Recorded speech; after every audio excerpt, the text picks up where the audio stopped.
Now you're sure that nobody will be able to recognize my identity, right? Oh yeah, absolutely. You're perfectly safe from all that. Oh, okay, good.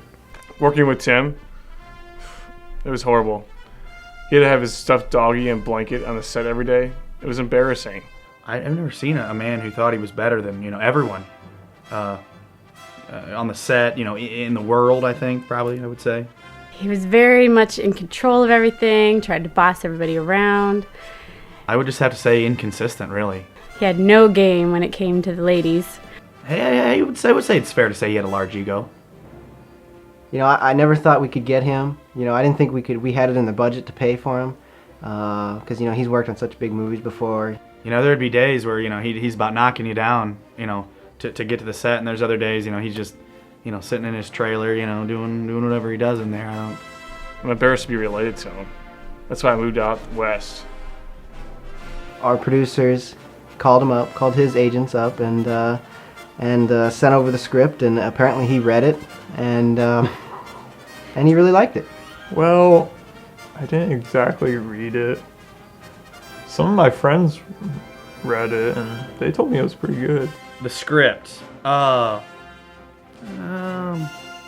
I read the script, I immediately saw the spelling errors. I thought, this can't be good. But I did it anyway. I just did it for the money, to be honest. I made over triple what I did in the last Indiana Tim. I really thought this movie was going to be my big break, my key to stardom. We decided to flee Cuba, and it was maybe a day after we floated up on shore. I was just kind of wandering around, looking for some food and a job, and this director guy was, walking around looking for foreign guys to be in a film, and I thought, what the heck, here goes nothing, Well, being the director's brother's girlfriend has its perks sometimes. I was a star in several short films, and I decided that I really liked doing it, so eventually I kept building myself up higher and higher until one day I became a big star in Hollywood. Growing up around here, we made movies growing up, and one of the first movies that we ever made was Indiana Tim, and so it only felt natural to make a real Indiana Tim movie. Man, Adam only gave us 20-minute lunch breaks. He expected us to eat and be ready in 20 minutes. Unbelievable. Poor working conditions, I would say. When I showed up, I was, $180, $175, just pretty much skin and bones.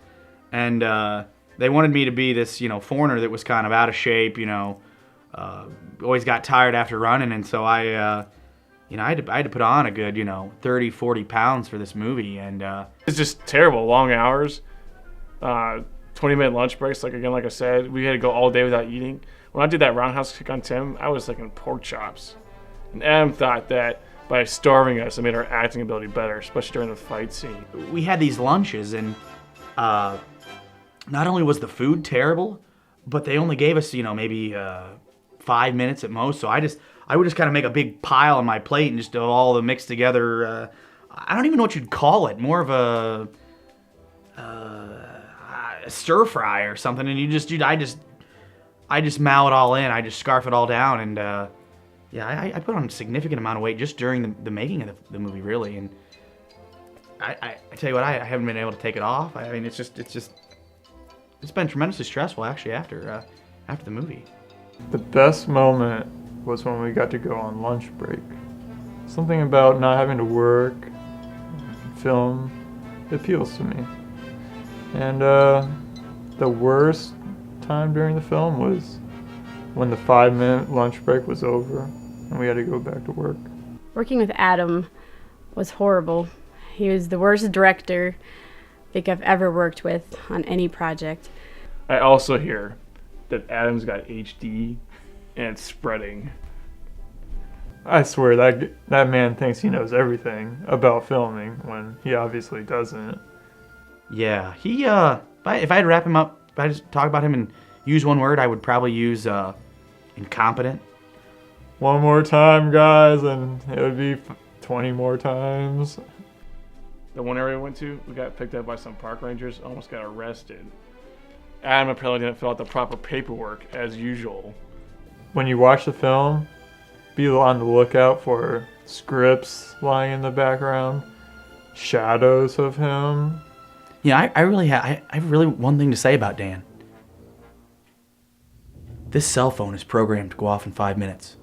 You move, it goes off. You so much as breathe too hard, it goes off. Other than the line remembering, that was his only problem. I think the rest of us could have got it down a little better than him. There's one thing I particularly remember about him, and that's he had such a hard time remembering his lines. Well, working with Dan was a bit of a challenge. He always had an excuse why he couldn't memorize his lines. Just between me and you, I think that the family was a bit dysfunctional. And usually it's the mother more than the father.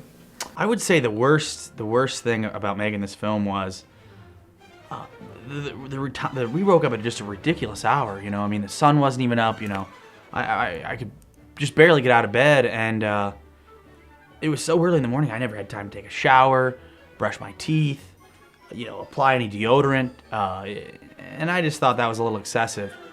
That man smelled bad.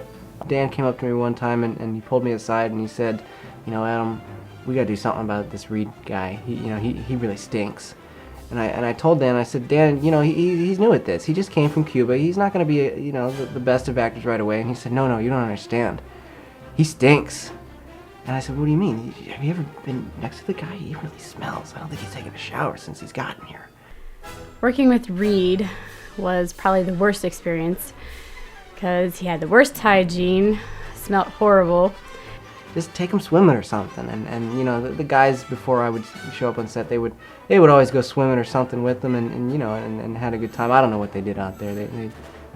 Before every shoot, we'd have a little like swimming outing out in a pond, and it was just a blast. I loved those things. We would always try to go on little swimming breaks to try to freshen them up a little bit. And this was exciting too. They had a kind of a tradition here, I think, is what it is, where they throw soap at one another. And you know, first I really felt goofy, you know, chucking soap at each other, and it seemed like people chucked a lot more soap at me than they did at anyone else. But I mean, I think it was just to kind of, you know, get me used to the tradition and everything here, and that was really something. I'd never experienced that. It was really a lot of fun. But I don't think he was the brightest of guys. You know, you had to talk really slow to him.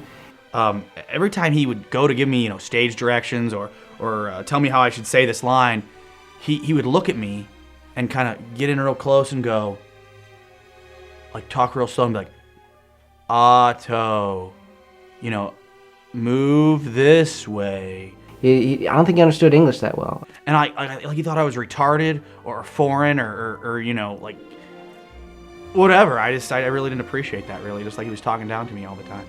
Yeah, this Michael, man, whew, smells so terrible. Unbelievable. I wasn't in that scene, but I did show up and watch that day. I really wish I had gone that day. Michael turned what would be an ordinary day of shooting in the basement into the very bowels of hell. He's always farting. Every time the director said cut, Michael thought he was talking about cutting the cheese. And then every time he said action, yeah, Michael went right into action. I don't know what the boy eats. The boy has an ass of fire. If only HD could bring the smelling experience to the viewer, then the viewers would know what us actors had to go through that day in the basement.